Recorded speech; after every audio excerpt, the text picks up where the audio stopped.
Hello. I would like to welcome you to this session prepared by the International Union of Forest Research Organizations, the World Forest Society and Environment Special Project. The title of our session is Forest Landscape Restoration for Climate, Nature, and People. My name is Glenn Galloway from the University of Florida, and I will serve as the moderator of this session. We are quite pleased to have this opportunity to offer this interactive session of the Global Landscapes Forum and engage with you here. Here I will provide a brief overview of our session. Our panelists will focus attention on key issues related to forest restoration. While restoration is widely recognized as important for climate change mitigation and for providing an array of goods and services to local people, there are potential trade-offs that must be considered, and also opportunities for synergies. The emergence of trade-offs and/or synergies often relates to the governance of restoration. Who makes decisions regarding the objectives of restoration? Who benefits? How are the costs of restoration distributed among different stakeholders and actors? And also the technical and biophysical feasibility of restoration initiatives. To explore these questions and others, we have an excellent group of panelists, and they are as follows. We have Will de Jong. He's a professor at Kyoto University and Renmin University of China, and is now living in Holland. We have Pablo Pacheco, who's the Global Forest Lead Scientist of the World Wildlife Fund, and is based in Washington, D.C. at the moment. We have Huria Judy, who's a senior scientist for the Center for International Forestry Research, C4, and Susan Chogba, Director of Vital Landscapes for Africa of the World Resource Institute, WRI.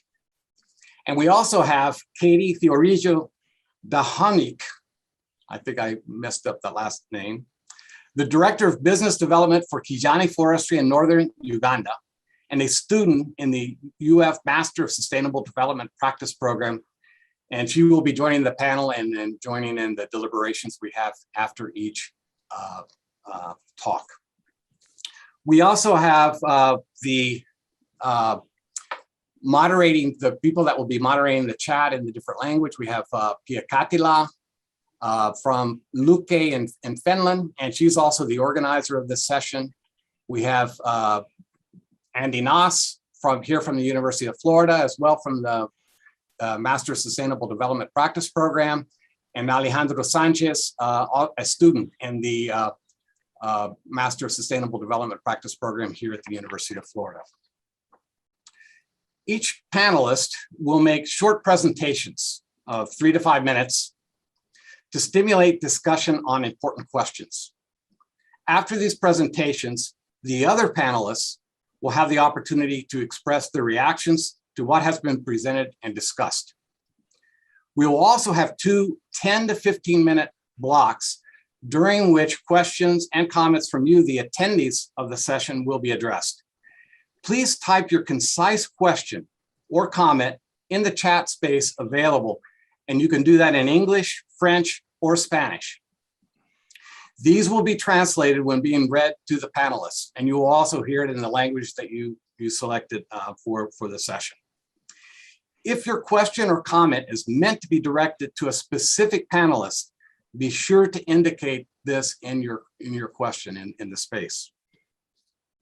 So that's basically how we're going to have the session. We really want to encourage all of you to have some questions and comments, because that will really enrich the session and make it more rewarding for all of us.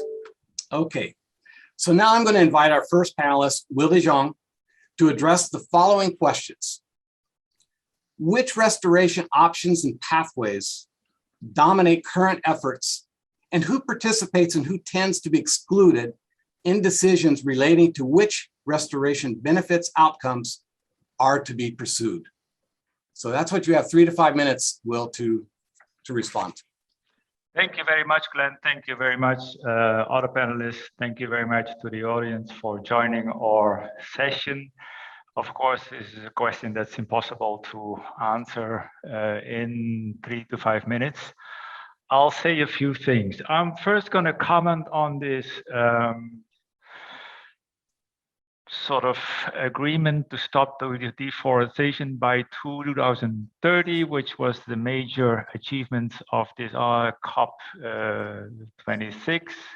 I also saw today a message from an Indonesian official who stated that, well, yeah, stopping deforestation should not stand in the way of development. We actually managed to publish a paper where we looked at development, deforestation, social development trends in the Brazilian Amazon, and we realized that these processes, they have long time histories, and what really happens to including deforestation in the Brazilian Amazon is really a result of multiple factors, and political decisions are just one of them. So one should not be too optimistic about this claim. Sort of in line with that, I'm also want to comment a little bit about, for instance, what is zooming around very much in our circles is these ambitious goals formulated, for instance, in the bond challenges, in which it is expected to restore 350 million hectares of whatever is to be restored until 2030. Basically, what we've seen is over the last 30 years, the annual increase in planted forests in FAO categories oscillated to around 5 million hectares annually. And that rate has actually been declining for the last 5 years. So if I look at these numbers and I think, okay, what can you reasonably expect for to happen over the next 10 years? That maybe the increase of planted forests is more going to be in the range of 50 million hectares and not in 350 million hectares. I think basically what this means is that maybe we have to be a bit more cautious, a bit more toned down on thinking of what forests can or cannot do as a carbon sink or as a contributor to solving the global climate problem. I think we have to be a bit cautious and reserved. Will that forests will play an important role in the global carbon budget and global carbon fluxes. What that's going to be over the next 5, 10, 20, 30 years depends very much on how the world is developed. And we have these so-called socioeconomic pathway models that gives us some idea on how things might go, and based on what pathways actually panning out, that also will define to a great extent on how much forests will contribute to the global carbon budgets, the global carbon fluxes, and also how much it can or actually will contribute to mitigating climate change.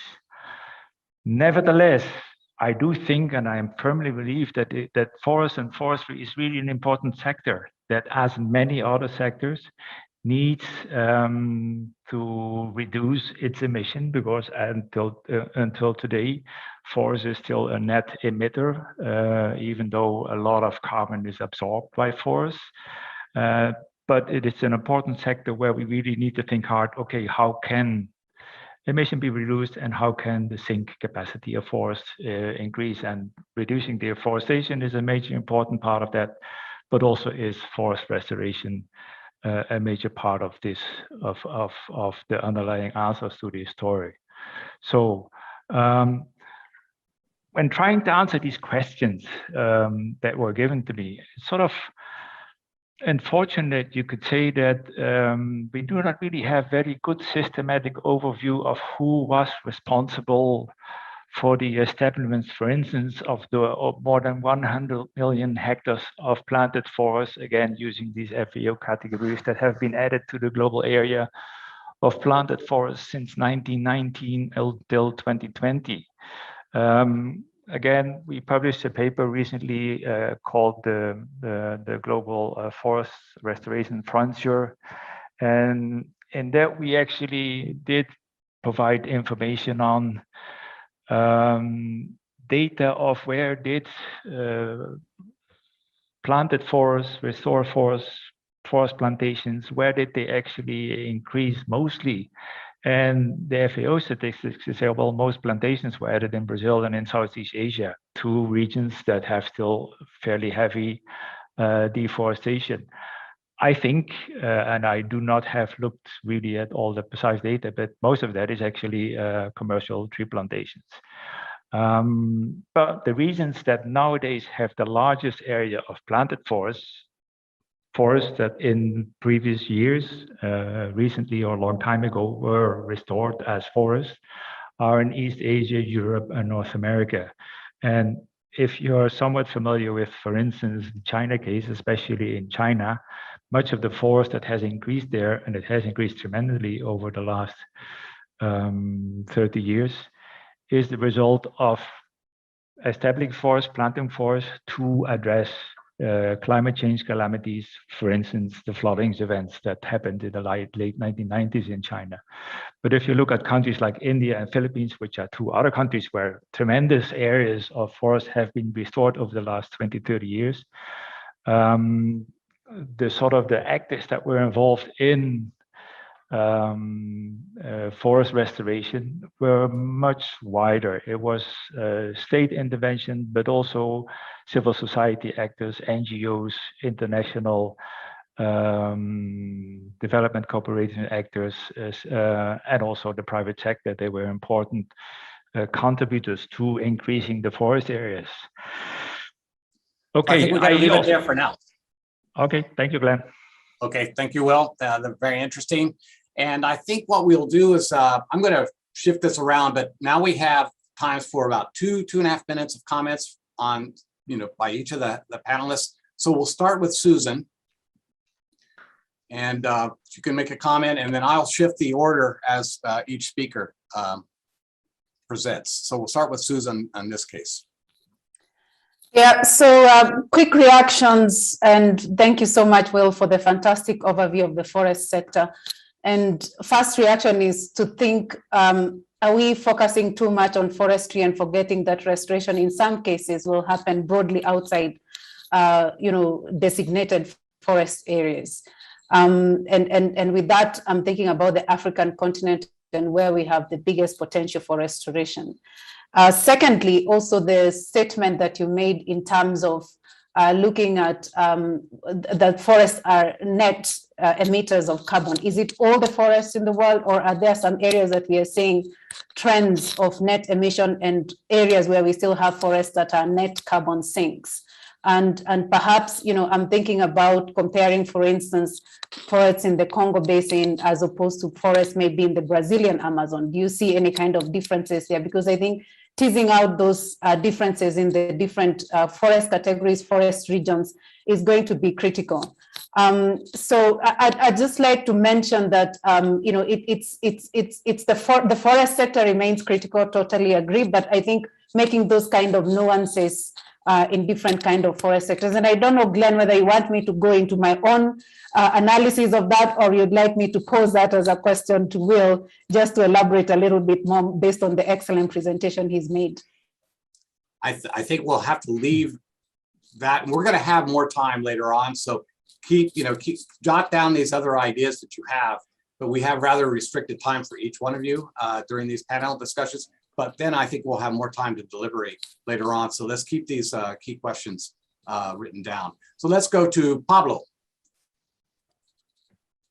Yes, those were good points, Will, and I fully agree with you that forest, yes, is an important part of the story about climate mitigation, but there's urgent need of action in other sectors. But forest has to be part of the whole equation, and also, well, probably from a mitigation perspective, also I think there's a hierarchy of actions that could be taking across conservation, protecting the forests that still remaining, which are important carbon stocks. They still play the role of, some said, weak carbon sinks, but they are still carbon sinks, despite of the fact that some portions of the Amazon, they have started to become emitters, which is worrisome. also improve forest management and then restoration.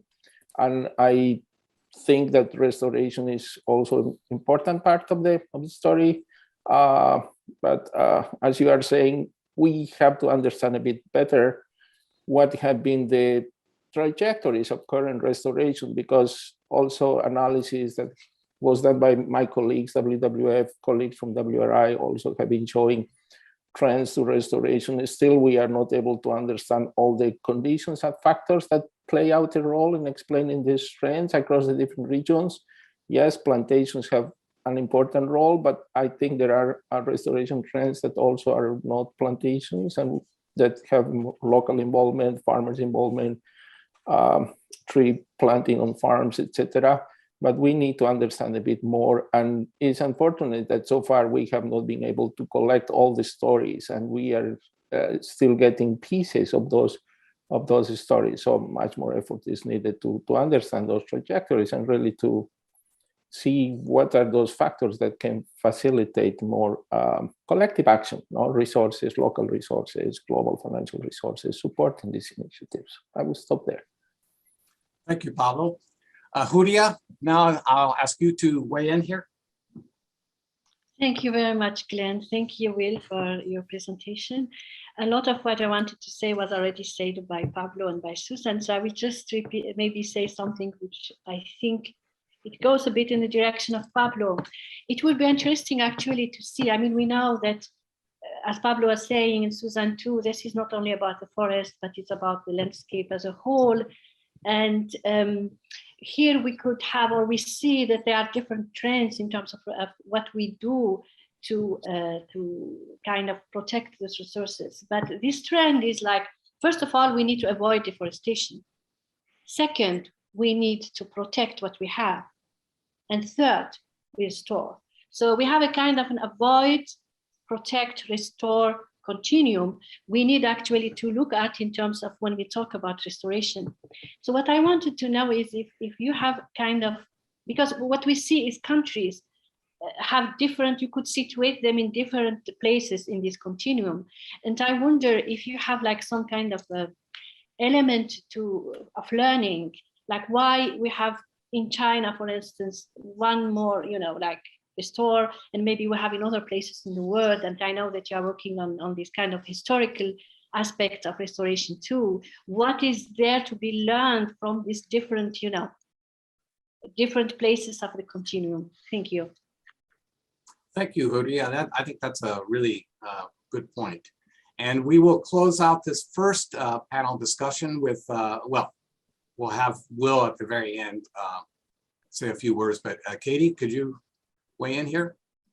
Yeah, for sure. This is a very interesting discussion. I've been taking lots of notes as we go, but I think one thing looking at building off of the avoid, protect, restore continuum, understanding what's driving deforestation, but in different contexts, understanding that things that are happening in Africa are so different than things maybe that are happening in Brazil or China, and everywhere's different along that continuum a little bit, but also the solutions will be very context specific and may differ a lot across those areas. I know, for example, coming from my position of working with Kijani in northern Uganda, we are not necessarily conducting what might be conventional forest restoration, because in our context, what's driving the degradation of natural landscapes is agricultural extensification and the need for fuel wood, charcoal, timber, things like that. So we take a community smallholder agroforestry approach,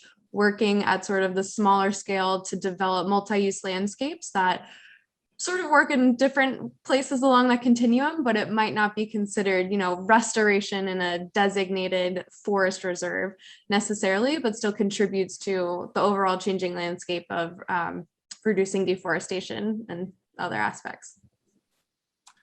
Thank you, Katie. That's very interesting, a local perspective and one who's involved directly with restoration efforts. Will, I'm going to ask you to finalize in about 1 minute. Okay, good. Thanks, everybody. I'm sort of, it's interesting to the people who are based in Africa, who are very much talking about Africa. They really have their own view on forest restoration, really taking it very much to, okay, you have to consider these trees outside of forestry sites, not in plantations, broader landscapes. I mean, I'm very well aware that that agriculture is a big part of the climate solution. To what extent they actually need to be linked to each other? How much do we really need a sort of agriculture, forest agriculture, landscape thinking or not? I'm still not really 100% sure of what is the best option to that. I think this whole idea of trying to understand much better on what is happening to forests in different locations, but also very much what is happening, why are forests coming back in different places in the world, and how are they coming back, and who's behind it, what kind of forest, and also then what does it mean in terms of all kinds of services that these forests provide. I've been looking at these numbers, I've been trying to understand it. I offered to write a chapter for a book that we're doing, to really look at that. And the major problem is that it's very hard to find good information on that. And I think if we understand that much better, then really we would be able to also provide a lot of good insights that may be helpful to everybody who is interested in doing forest restoration, landscape restoration, agricultural landscape with forest components restorations or whatnot. That okay, Glenn? That's fine. We need to learn from the past. We need to understand what's happening now in different contexts, and we need to learn from what we're doing moving forward. So I think that's kind of ties up to an extent what we've discussed in this first. And now we will move on to Pablo Pacheco, who will share his thoughts on the following questions. How are the costs of restoration distributed among different actors? Who bears the costs of restoration? And who actually benefits from forest restoration in different contexts and how? So that's a 3 to 5 minute questions, Pablo. Well, thanks for those questions, Glenn, which also I think is a very complex question, and I don't think there's an easy answer for that. However, to reply to this question, I would like to highlight 3 points, which I think are important on how we understand costs and benefits. The first point is that the benefits tend to outweigh the costs of forest restoration. And we have been seeing this from analysis that just by adopting an economic perspective on cost-benefit analysis, show that the benefit-cost ratios in most of all the cases tend to be positive, and also when accounting for opportunity costs. So most restoration is attractive due to their potential to generate labor and income streams from the goods and services that they generate, which we know have positive incomes for local livelihoods. But restoration is even more attractive when we look at its multiple environmental benefits, such as impacts on water quality, soil nutrients, carbon removals, weather, cooling effects, and restoration of natural habitats. So, but as we know, many of these benefits cannot be monetized, so, and they don't have a market. The second point I want to make is that the cost and benefits of restoration depend on the types of restoration options or modalities we are talking about. And there are trade-offs. Now, as we know, restoration can take place through multiple different types of modalities or options, including passive, active, natural ecological restoration, agroforestry systems, agro-silvopastoral systems, mangrove restoration, planting trees combining with annual wild perennials. And obviously the costs of establishing these trees, maintaining the trees, but also all these multiple social, environmental, cultural benefits tend to differ depending on what type of restoration we are talking about. So we have to start to move from general statements. And for example, we know that there are trade-offs. No, natural regeneration can bring long-term environmental benefits, but that does not necessarily bring short-term economic benefits. But also natural regeneration may contribute to sustain, for example, agricultural production, local health and nutrition, who has all these benefits. Other cases, for example, on agroforestry, that tend to deliver more economic benefits for farmers and smallholders, mainly when include cash crops, cocoa, coffee, banana, etc. But the costs of establishing agroforestry systems are higher. Or the upfront costs that farmers have to pay for that are also higher. So there can be more difficult in many contexts. And the third point that I want to make is that many of these costs and benefits are direct, but also there are multiple indirect or more distant benefits. And I think we have a good understanding about all these direct costs and benefits, but dealing with this indirect has been more difficult. And also when you look at the literature and the case studies on costs and benefits. And the direct costs, I think we understand those, land, capital, labor, seedling, etc., and the direct benefits as well. What farmers are getting from these restoration efforts. Wood biomass, timber, fuel wood, fruits, food, etc. But also there are direct environmental benefits that also I think we understand a bit better, that have to do with the recovery of soils, etc. But often when you look at experiences, analysis, etc., these indirect costs, there are many indirect costs that we don't understand quite well, and they are not quite well measured. They are costs of planning, services, coordination, enforcement, etc. And often those costs are bear by the local people and communities, and mainly when you are talking about restoration initiatives that they need large-scale coordination. And also, I think that's something important, and which adds a bit of complexity also to this discussion about the costs and benefits, that many of the benefits of restoration, they go far beyond the areas in which you are restoring. And for example, those are the cases with carbon removals, of regulation on water flows. So they are not confined to the sites where interventions are taking place. So and the benefits may be people benefiting from these efforts. They can be in the cities, for example.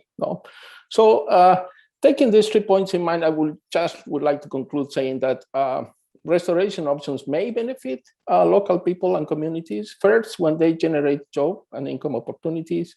Second, when they improve or restore the delivery of goods and services for them. And third, I think, and this is important, when they favor the strengthening of local economies, enhancing livelihoods, cultural systems, and local ways of life. But many of the indirect costs of restoration are mainly borne by local people. And as we're saying, they can be significant in some cases.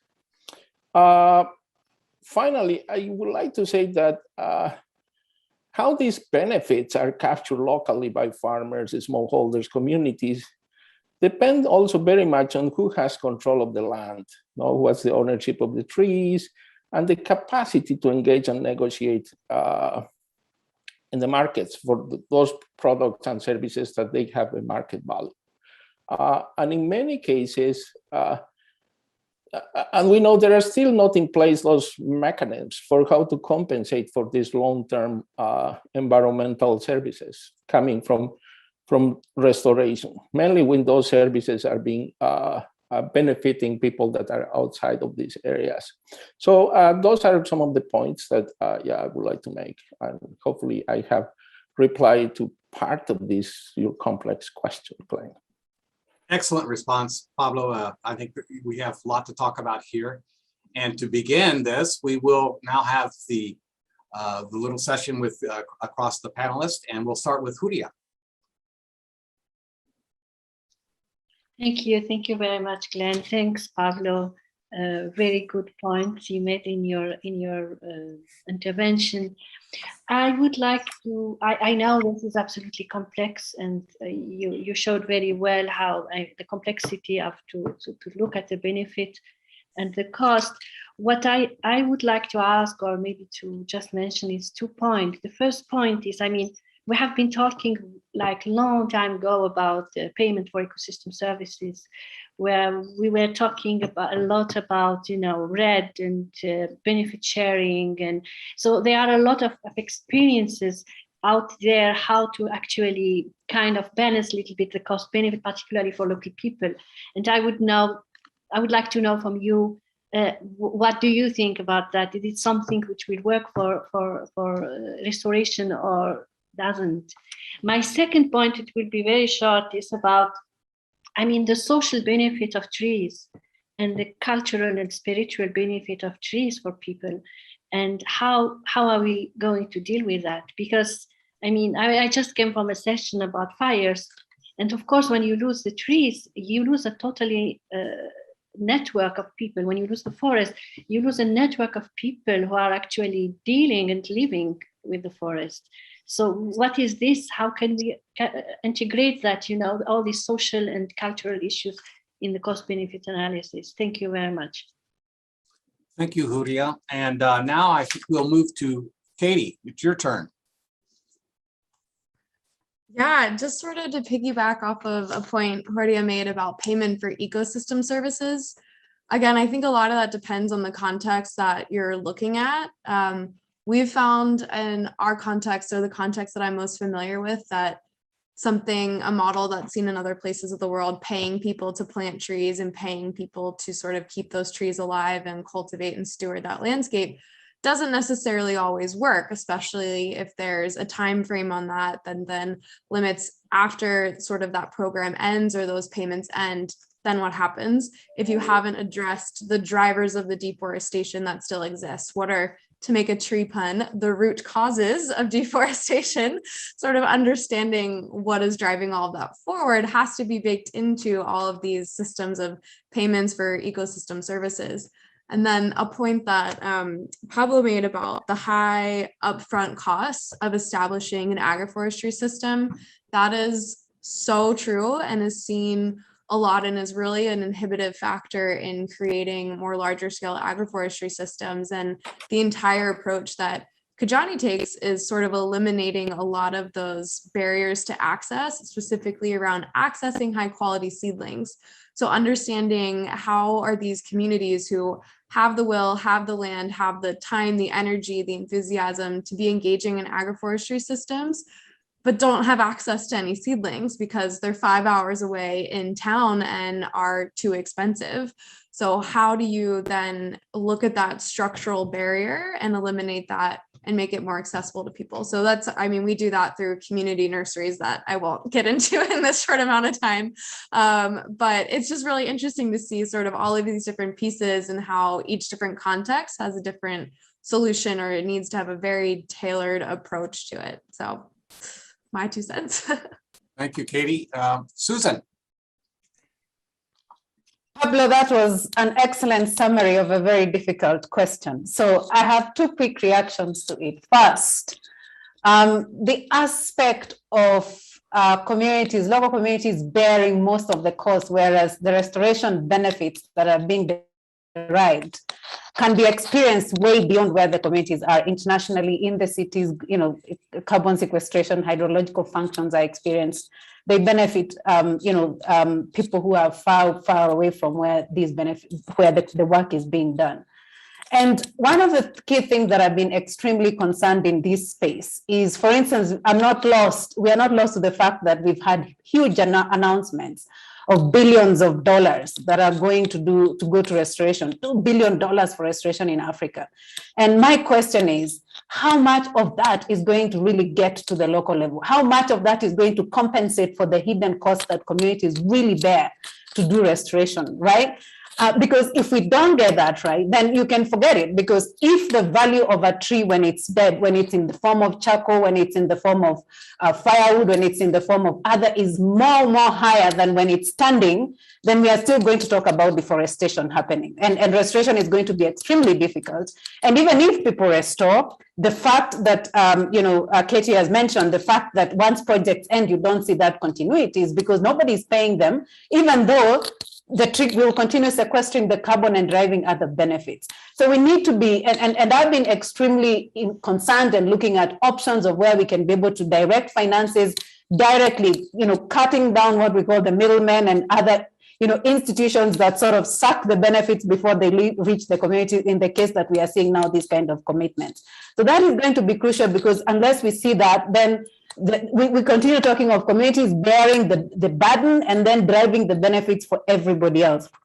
Lastly, is the aspect of distribution and recognizing that communities are not a homogeneous group, that we have men and women. And what we've seen in restoration, I used to work with Regreening Africa, which, in C4A, where my sister Huria is still there. And what we saw is that when we start working at the local level, mobilizing communities, you have a lot of interest in women coming up, planting trees. But once that tree becomes an economic value, when it generates economic value, then men tend to assert their authority over the trees. And so the benefits then become skewed. So again, we need to understand and see how can we be able to work in areas where we are bridging that and ensuring that the benefits accrue to the people who are actually providing the labor and taking care of the trees, and that they are not, the benefits are not taken right in front of their eyes once the tree becomes valuable. Thank you. Thank you, Susan. These are aspects we've been debating in the recent days, so it's quite interesting to hear these bubbling up. Will, you get to finish this these deliberations. Good, thank you. I also want to thank Pablo for the very fascinating overview.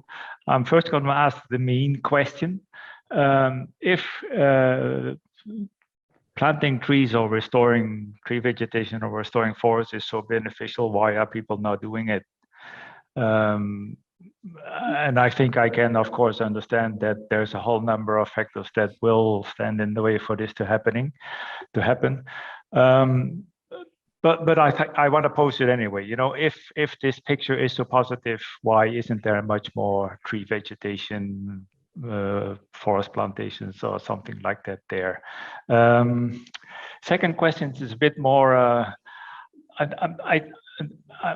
I also want to make the comment, responding a little bit to Susan. Yes, I fully agree that you say, well, if this money is not reaching down to really the level where things are happening, then you might not even start with this. But I also want to add a comment that imagine that money is actually reaching to those places. Is that just a universally positive pictures? I'm also sort of not just a little concerned about what all these kind of new money streams and what comes with is maybe causing there. My third comment is, Pablo, if you think about this analysis that we did on this whole Brazil story, 50 years of policies, discourses, programs, projects, and how they sort of have not been able to influence a sort of an autonomous, steady development of what is happening in the Amazon. There were good policies, bad policies, good incentive, bad incentives. The larger picture is it went sort of its own way, and sort of seemingly not that the long-term trends were seemingly not very much influenced by these policies. Isn't this something also that is likely to happen at, if you really look at the local scale? Is money that's coming down, compensations for hidden costs, is that really, is it possible to change land use trajectories that are changing in most of the places that I've seen, but are they really up to being influenced in directions that whoever wants those directions to happen? Pablo, you have the final word for this mini session. Yeah, no, very good comments, and I appreciate all of those comments, and I don't think I can react and respond to all of these comments in this short amount of time, but I just want to say to your big question, Will, that unfortunately the whole economic system and incentives or market and policy failures, etc., a bit have been working against forests. We have been putting all our incentives and subsidies and resources to expand agricultural frontiers, to think that agricultural development is going to trigger poverty alleviation, etc. And I think now we are dealing with that type of mindsets and paradigms of development. And as one prestigious economist already said, bringing natural valuation or thinking about the role of natural resources and scarcity is not a big intellectual challenge. It's just for economists to start adding that into their models and thinking that GDP is just one piece of the story, and thinking that GDP has to be now constrained by the value and scarcity of resources. I think it's something that we as a society, we are dealing now with, and how to reversing that. As you are saying, what we are not doing is because all of this we have not been doing. And I probably, in the short term, we will not continue doing what has to be done because all the vested interest is still the dominant paradigms of development, is still banks trying to drive profit and based on the business as usual. And also, I think it's a big challenge that we have. And we acknowledge the value of nature, value of forests, but it's going to be hard to change that. And there have been attempts, as Julia was saying, payment for environmental services. I think the most developed cases in Latin America, Ecuador, Peru, Mexico, trying to do that. Questions that there's no additionality. Yeah, but still there have been efforts to transfer resources to local people. And as Susan was saying, I think finance is just one piece of the equation as well. We will not be able to solve all the problems through finance and all these financial commitments. But I think the right spirit is really find ways for that finance to go to the right places and to the right people that are really struggling, and they need some of these resources to pay for those resources that Kathy was mentioning as well. But finance is not it's not going to be the solution. If, in my humble opinion, I think what we really society has to acknowledge is that these local groups, communities, they have to be more empowered, not just to get access to finance, but also to make decisions about land, make decisions about the incentives, and make decisions about how they want to manage the resources. And we also need to make commitments on how we change and shift the political systems around decisions are being made on land use and how we manage forest. Probably that's all what I have to say with the time constraints, but I really appreciate all those comments. Thank you, Pablo. And yeah, I think we've talked about the importance of learning from the past. The fact that financial support for reforestation, for example, is usually upfront during the first years is something that's occurred during decades. You know, when I was working in plantations in South America many years ago, that was exactly how things function. And within 2 or 3 years, all financial support was discontinued.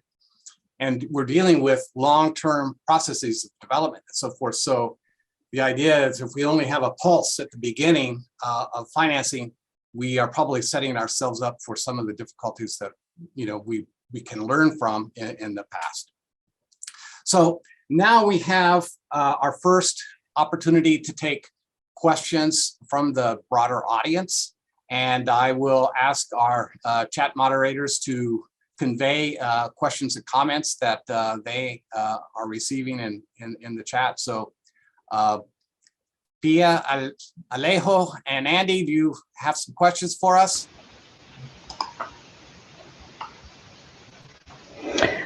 Yes, thank you, Glenn. We have several questions in English here in the chat. With us, there is a comment from and question from Daniel Abu for the whole panel, and he is saying Africa is currently losing about 3 million hectares of forest per year, threatening the livelihoods of people as well as the habitat of vulnerable wildlife. Where do we start from restoration or alternative livelihood interventions to reduce the impacts of humans on the forest? We need to renew the resurgence of forest restoration that deals with rights, livelihoods, and sustainability with vulnerable communities at the center. Do you want me to read another intervention also at the same time, or you want to go one by one? Let's go. That was a pretty big question, so I think we can address that one while it's still fresh. Who would like to take the first shot at Guri? I see that you've unmuted. Would you like to take a first shot at that? Oh, sorry, I forget to unmute myself. Sorry. So yeah, thank you for the question. And of course, I mean, I don't think that anyone here disagree that we should put the local communities at the heart of any effort for restoration. But at the same time, we need to kind of accept that restoration, and I will maybe refer to that in my intervention. Restoration cannot solve all the economic problems at the local level. Forests cannot solve all the problems at the local level. So that's why we need in our thinking to have a more integrative approach, a more landscape or even more integrated approach in order to solve the real issues of people in the ground. I mean, it is absolutely clear that if we don't solve the dependency of people on natural resources for their livelihood, if we don't solve the problems of agricultural productivity, then any effort for restoration won't be really successful. So what I would suggest here is really to broaden and to get out of the silos and to broaden our approaches to be more integrative, that our solutions can be realistic and feasible for the local needs. Thank you.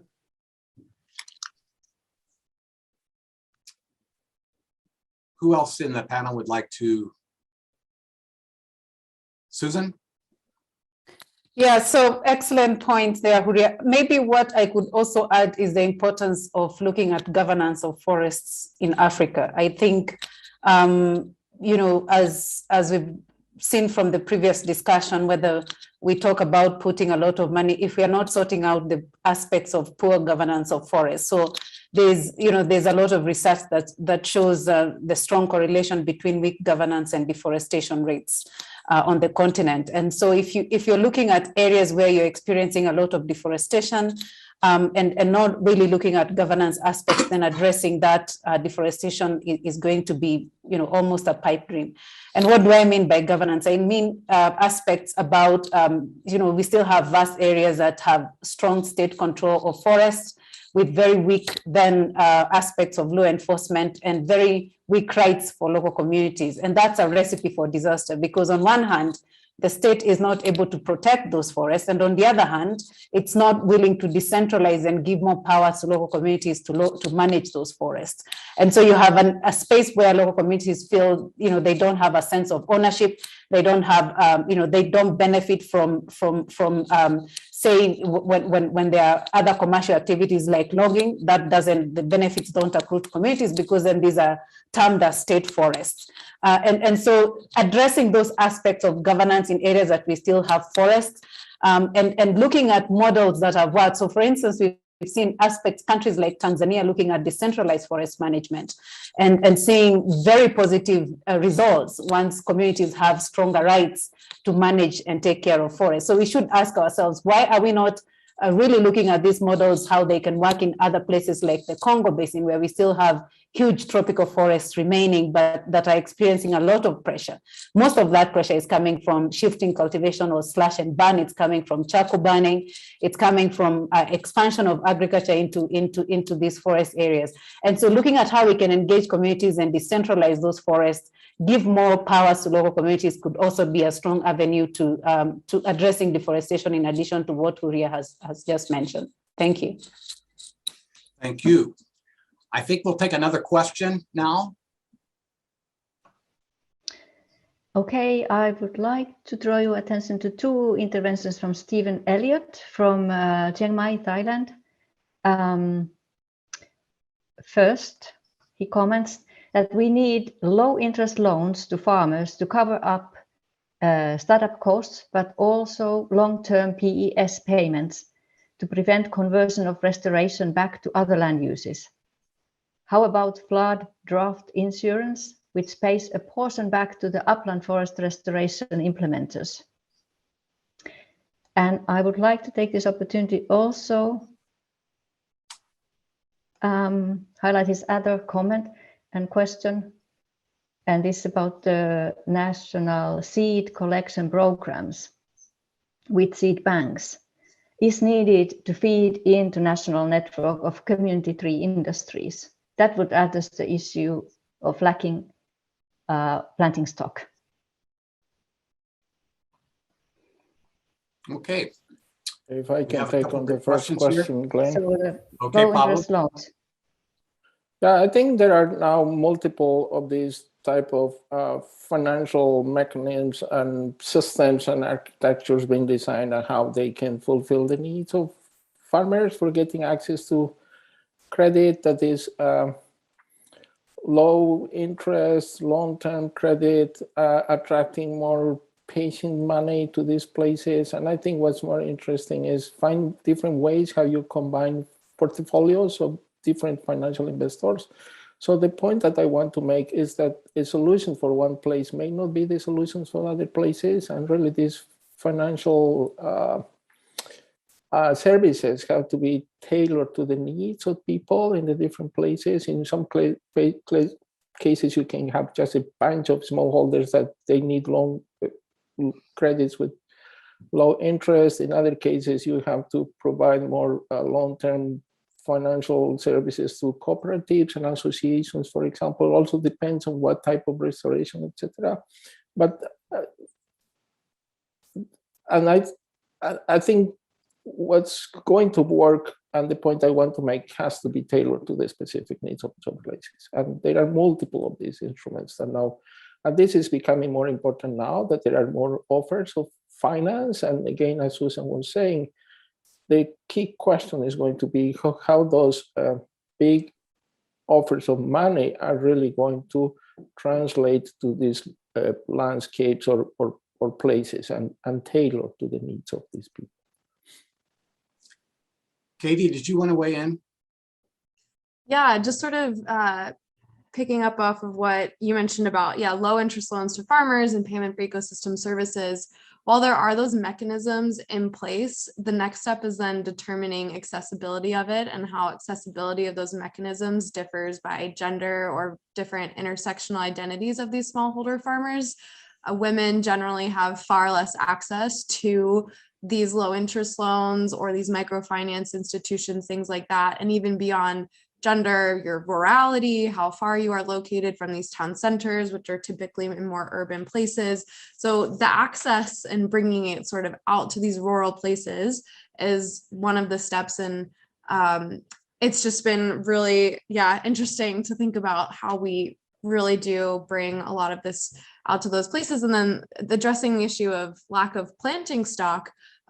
We've just initiated a seed bank in northern Uganda, utilizing community seed collectors to be gathering high quality seeds from various tree species so that we have a reliable, validated, tested, and properly stored seeds, seed bank that we can then use to ensure that we are providing the highest quality seeds to our farmers, because this is a huge issue. It's, it's so many different things. It's the seeds, it's the pots, it's the nursery structure, it's the management of all of these things that then lead, it's the first step of agroforestry or community nurseries or things like that. So looking at how you create a program that makes all this more accessible is going to look different in almost every place you are, so it's understanding the systemic sort of barriers and best practices that then can be applied other places, but understanding that it's very context specific.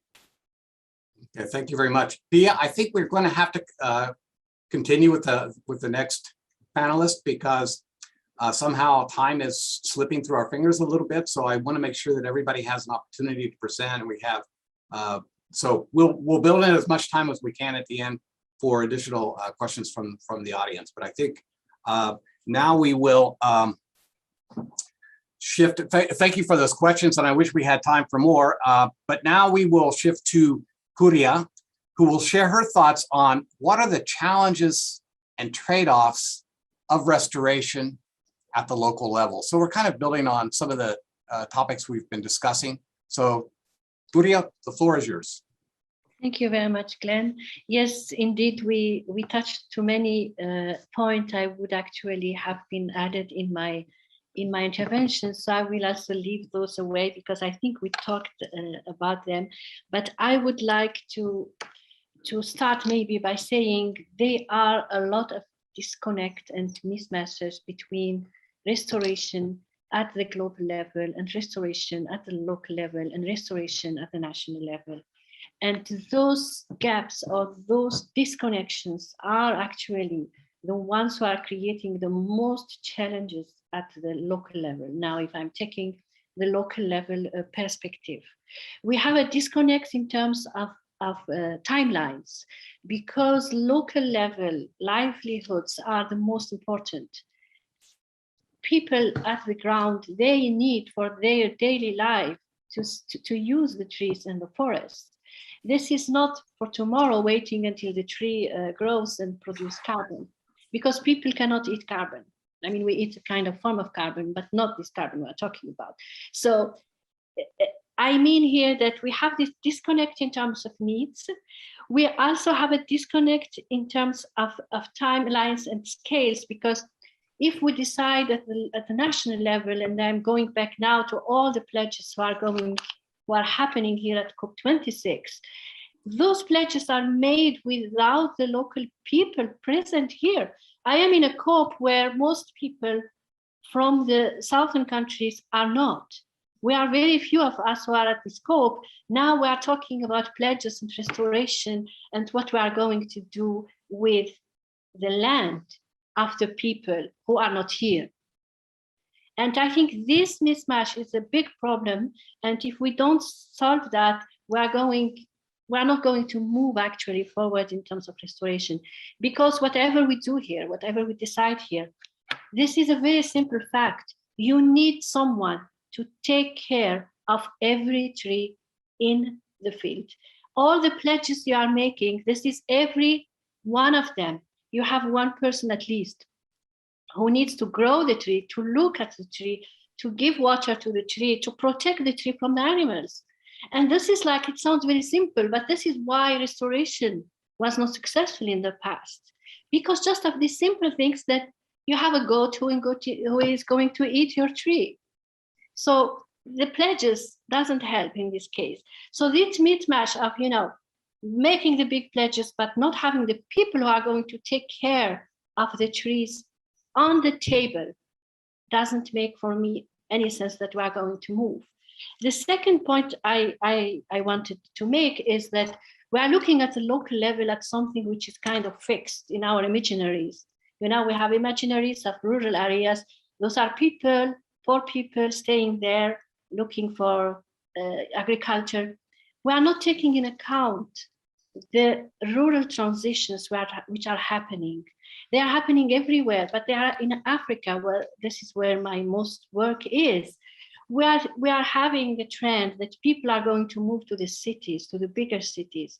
A lot of young people are migrating. We have unprecedented migration waves, and we are not taking this in account in our restoration. So the trade-off here is that we are going to have people living in big cities, let's say like Lagos. They still need food, but they are not producing the food because they moved to the city. And they will still need energy, because 90% of the energy in the cities in Africa, 80 to 90, is coming from restoration. And then we have another aspect, which is, and I saw that in many places in Central Asia, you have a restoration, but there is no one to take care of it because young men are all gone in the cities. And then you are just adding more work for women because they are the ones who are there. So all these dynamic transitions at the local level are not taken in account. And this is what creates the challenges of why we are not successful. And I would now finish with 3 points where I think they are extremely important. I mentioned already the rural transitions, but the other one, it's also an R, this is the resilience. Because we are trying actually to match different needs. We are at the global level, most of the money actually in climate change is going to mitigation. It's not going to adaptation. It's not going to develop the adaptive capacity of people. It's going to keep carbon. What people are not understanding or not much is that those are linked at the local level. There is not such a difference like a forest producing carbon and the forest is producing food for people when there is a drought. They are extremely linked. So we really need to think, when we think about restoration, about the resilience of both of people who are in the ground, but also the resilience of the ecosystem itself, which means that we need to integrate biodiversity in our restoration, because this is the other trade-offs. We are talking about ecosystem services at the global level, carbon, and this is not what the local people need. So there is a trade-off between the two ecosystems, between the different types of ecosystem services, and that's why there will be an issue and there will be a challenge at the local level. My last point is the rights, the point of rights, and I'm sure that Susan will also touch to this point maybe. But I saw, Kathy, you mentioned that in your intervention. The rights, the lands we are talking about here, they are extremely complex.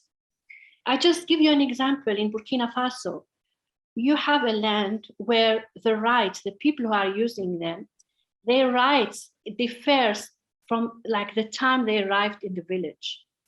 Then this is just the land. You have the owner of the land, but you have the user of the land. Then this is like simple, but then add to that trees. You have a tree in the field. This tree can belong to a woman. It can belong to a man. It can belong to a migrant. That even the fruits, the way the fruits of the trees are split between communities have extremely fine-tuned rules. What does this mean? It means that if I come today and say in Burkina Faso, I am replacing one tree, let's say the shea tree, with another fast-growing tree to produce energy. What we are doing, in fact, is that we are excluding some users from this land use just by making one decision to change the type of trees who is growing in this area, because this type of trees has very specific rights. And when we change that, we change the right. We change the access of people to those trees. And this is my last point. In addition to that, we have an overlapping, and I think Susan was talking about it, overlapping state authority over the land, which is kind of sometimes very contradictory to the customary rights. Now, if we start with this, I mean, we need seriously to work at scale, because these issues are very context specific, which means that we need to solve these right issues. We need to understand them and to include them in order to avoid that we are creating more vulnerabilities and more challenges to restoration to happen. I will stop here. I hope I was not too long, and I welcome any questions. Thank you. Thank you, Huria.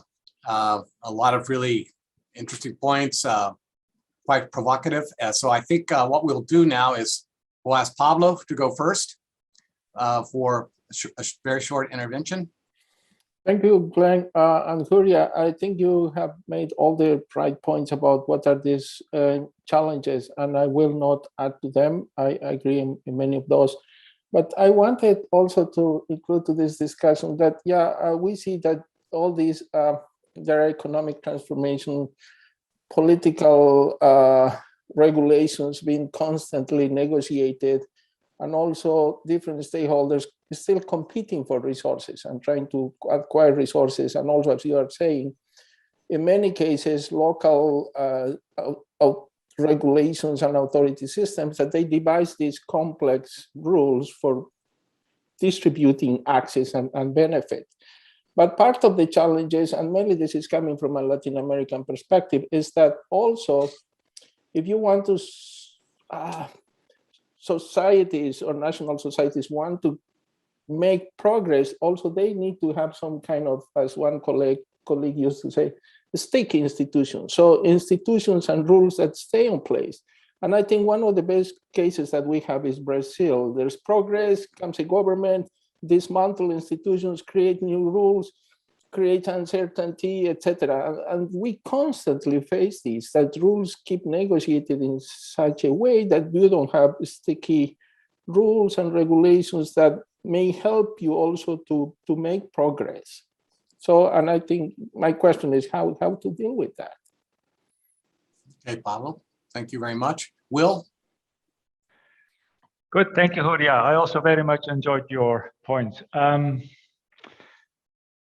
think two minor things, one minor, the other a bit larger. I think one thing that sort of comes out of much of the work that people who have looked at migration into cities, at least in the Amazon, I'm not sure if elsewhere also, if people move to the city, they do not abandon the land always. So there's also an issue there that one needs to look at carefully, and often migrating to the city might mean that actually land is used more for tree production, because that's something that you can take care of while you're not living in the place where you are.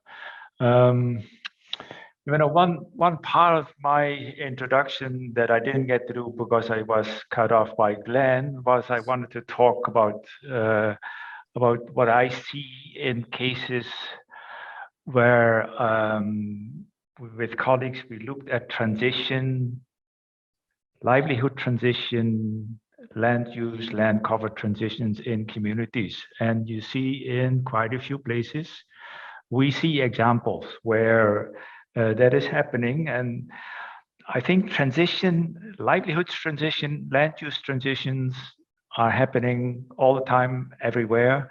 And it's very difficult to really realize how much it is happening. I have the impression that in many more places, people are changing the way they produce their economic income because they are more involved with markets. And because of that, the land use also changes. And I think we're not really understanding that well enough, and how much it actually also does influence land cover, having trees, which is of course one of the things that we're interested in, and therefore how much it is linked to opportunities to get sort of positive outcomes that are across the spectrum of outcomes that we want to have a look at. I look at these cases. I have 4 cases that I really was involved in, and you can see that yes, it's moving in this direction. People are doing things different. People are using the land differently, and more forest is coming into their landscapes. Now, is that a very wide process, or is it just incidental cases? And if it's a very wide process, what does it mean in terms of the sort of topics that we're talking about here? Okay, well, very interesting. Will, thank you for that. Katie?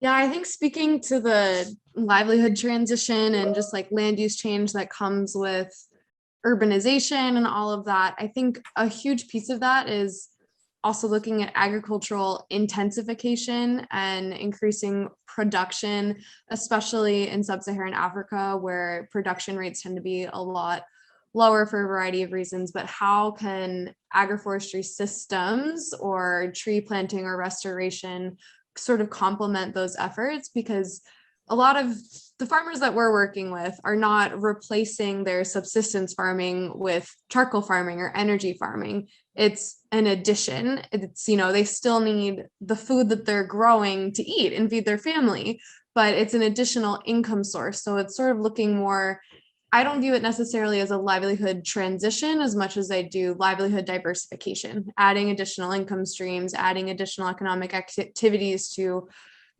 generate better household resilience to various stresses and shocks and things like that. So I think this is a really awesome conversation. Thank you, guys. Thank you, Katie. And Susan, you could finish up here. Yeah, I think one of the challenges that I feel, in addition to what Huria highlighted there, was in the broader political economy of things, and especially on the African continent, it's like we are stuck. We are stuck in the context, like I try to imagine, for instance, if you look at continents like Europe, where, you know, sort of you have more people settled in urban areas, and so you freed up a lot of land that is left under forest, and some of it, you know, if you look at, for instance, I was reading a lot on the British society and the issue of land and the history of highland clearances, and how you've ended up with areas now that can be, you know, can be kept under natural ecosystems. And for me, the sense that I feel, for instance, in Africa is, you know, you have a rapidly growing population. You have a rapidly, you know, urbanizing population. And on the other hand, there are, you know, people are moving to urban areas, but unlike Europe, where you, or for instance, in the US, where you move and then you have industrialization happening, industrialization is not happening at the pace that is required in Africa, and where we need it to happen, then we are stuck in the sense that we need to do it in a way that is not contributing to climate change, right? So it's a lot of cards that are stuck against a lot of young people on this continent. And so for me, it's like restoration in itself. And that's why the point of really ensuring that if we value the ecosystem services, if we value the benefits that are coming from restoration and from natural ecosystems that remain in the Africa, we've got to be able to pay for it, recognizing that the young people, even when they move to the urban areas, they are not finding jobs in these urban areas. You know, they are not having a better livelihood. So even if you provide alternative energy sources like gas and whatever, like people, how many are going to afford it? Besides, we are now trying to shift from away from fossil fuels and natural gas.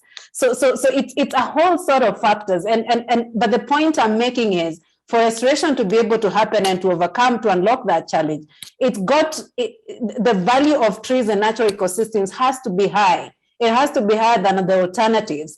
And it has to be high for young people to say, yes, even if I leave my land in the village, I'm going to leave it under trees, I'm going to protect natural ecosystems, I'm going to plant trees, because I'm going to get better benefits from that than, for instance, clear cutting and establishing a whole plantation of, for instance, watermelon or something else, or French beans or something else. So it's an issue of these trade-offs that has to be unlocked, and I think for restoration to be able to be successful. Thank you, Susan. And just one comment on migration. Of course, the drivers of migration are also changing, and climate change itself is a tremendous driver of migration, because the biological world is changing. You know, agriculture is changing because of adverse impacts of climate change, and we are part of the biological world. We like to talk about humans and nature, but we are actually part of this biological world. And people are migrating from many places like Central America and so forth, because agricultural production is being impacted by climate change. So that's a kind of a scary scenario, but it's a real one. Okay, so Susan, don't go far, because now it's your turn, and I have a question for you. This will be our last panelist that will be presenting. And the question is, or questions, who are the important actors in restoration efforts at the local level, and how should they be brought together? So we've talked a lot about the primacy of having local communities, and recognizing that local communities are not a homogeneous group, that we need to be able to understand we have differences in terms of socioeconomic status. We have differences in terms of, you know, in Africa, we have different ethnic groups, different gender groups, and different age groups. So really, it would take me a long time to dissect that, and the importance of ensuring that everybody is represented on the table when it comes to restoration happening at the local level.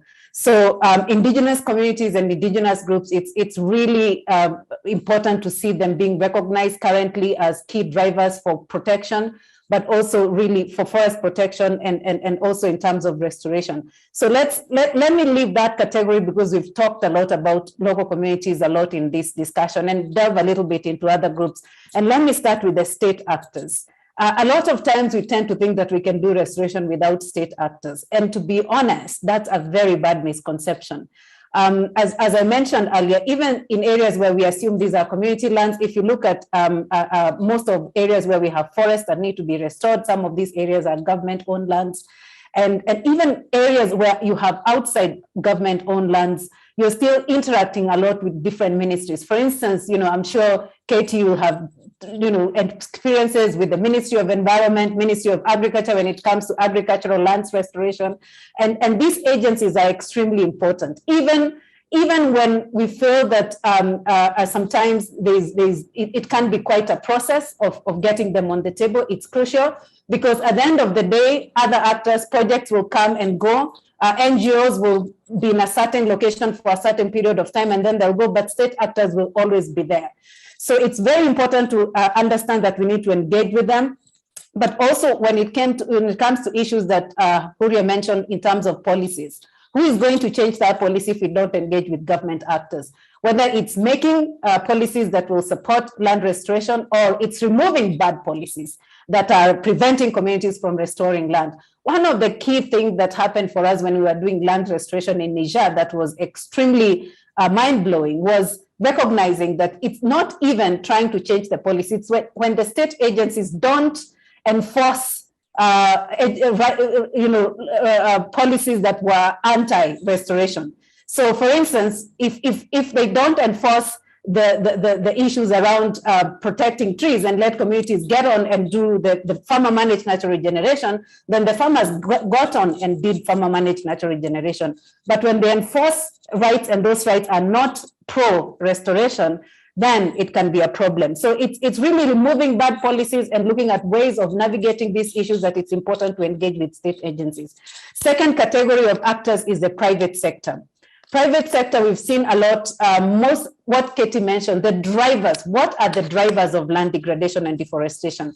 Most of the areas that we are talking about where we still have natural forests, you have, commercial crops such as soy, cocoa, palm oil that are replacing natural forests.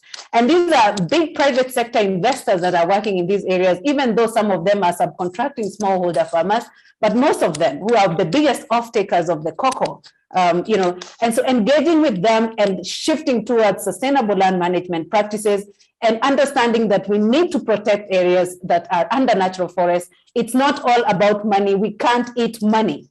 So we have to be able to protect areas that are natural ecosystems and invest in sustainable land management practices. Third category that I'd like to mention here is, and of course, the private sector actors are very important in filling the gaps that public sector misses. So for instance, in Kenya, we've seen a lot of private sector coming in seed supply systems. So really, I just thought I should mention that private sector can be valuable in filling gaps that the public sector misses. The last category I'd like to mention here is, second last, donors, funders. We need them, but on the other hand, we need to understand the power that donors, the powers that donors have. We've talked a lot about the need for contextually relevant restoration approaches. But if a donor comes and says, for me, I only want to pay for tree planting, even if that area, the restoration technique that should be applied is not tree planting, but the money that is coming in is for tree planting, what will happen? People will take the money and plant trees, even if natural regeneration might have been a better restoration technique. Maybe it's in an area that is a grassland that shouldn't even be having trees planted. But if a donor says, I'm coming to pay or whatever for X number of trees planted, they will be planted wherever they'll be planted. And again, if there are indicators that they're looking for is trees planted and no number of trees growing and surviving, then people plant trees and then we don't have accountability in terms of tree growing. Last category I can see Glenn is moving, so he's trying to say time is running out. Last category I'd like to emphasize here is the role of NGOs, CBOs, and other non-state actors in this space. So we also have a role to play. And I'm saying we because I think most of us here, apart from those who are in the academy, we are working for NGOs and other organizations. So in that case, really, what are the role that we have to play here? We see gaps, for instance, gaps in terms of bridging the gap between academic knowledge, scientific knowledge, and local knowledge. That's very important because I normally say it's not an either or. We need both. We need to understand what is the local knowledge and what is the scientific knowledge and how do we blend it so that we can have more successful restoration approaches.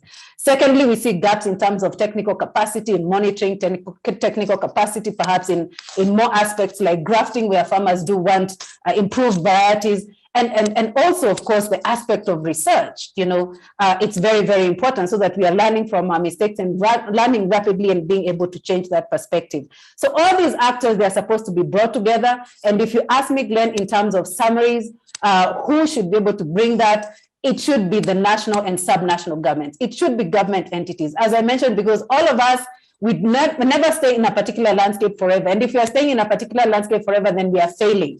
We should be able to empower local institutions, local governments, subnational governments, local communities, CBOs, to be able to do the work without us. The more we can get those institutions being able to take that up, the more we are not needed and the more we should be viewing ourselves as a success. Let me pause there. Okay, and I think we all recognize the challenges of accomplishing what you just asserted, and which I agree with. But let's see what the other panelists, we have about a minute and a half each, and then we're going, so we're running tight on time. So first I'll give it to Katie to go first this time. Yeah, I just have to reiterate almost everything you said. I was just nodding a lot with it. A lot of it really resonates, especially around policy. I think personally, I've underestimated the impact of policy in a lot of ways. And we've seen it, especially with Kajani, looking at sustainable charcoal production and how policies are differing from different districts and how that's really impacting the way that we work. We've had to re-emphasize how we engage with local governments, how we build those strong relationships, and how we help to inform policy in creating, we're working with FAO on creating a sustainable green stamp charcoal production that would have lower tax and create a better incentive structure for farmers to engage in better practices. And I think that's a really good example of how several stakeholders can come together in order to create sort of sustainable, lasting change that remains at a policy level, even as actors start to shift and change. And then one other thing, this is just on my head a lot when thinking about different actors in restoration efforts. And we talk a lot about local people and sort of different levels, but with the impending refugee crisis from Ethiopia, with a lot of that conflict, I think looking at the role of refugees in restoration and how sort of forced migration, not just from climate, but from unrest and food security and all of these things, I think that's something that is going to become more and more of a prominent issue. And coming from Uganda has several 100,000 refugees in very concentrated places, and how that impacts the landscape around them is just something that's on my head a lot, especially with the news out of Ethiopia this week. So I'll stop there. Thank you, Katie. Huria. Thank you very much, Susan. Yes, a lot of what you were saying was exactly, it resonates very well with me too. What I wanted to add, I agree that the national level and and supranational level are important, but at the same time, I think what we are seeing in this combination of actors, they are not equal in terms of power in decision making, and they are not equal in terms of how much they can decide and how much impact they have. So I'm working in a landscape approach and project, and I really see how difficult it is to bring, even if we try, to bring the agency and the participation of people who might not have the power. Those changes are really, they need time, because the moment you put everybody in the table, you have the same power relations.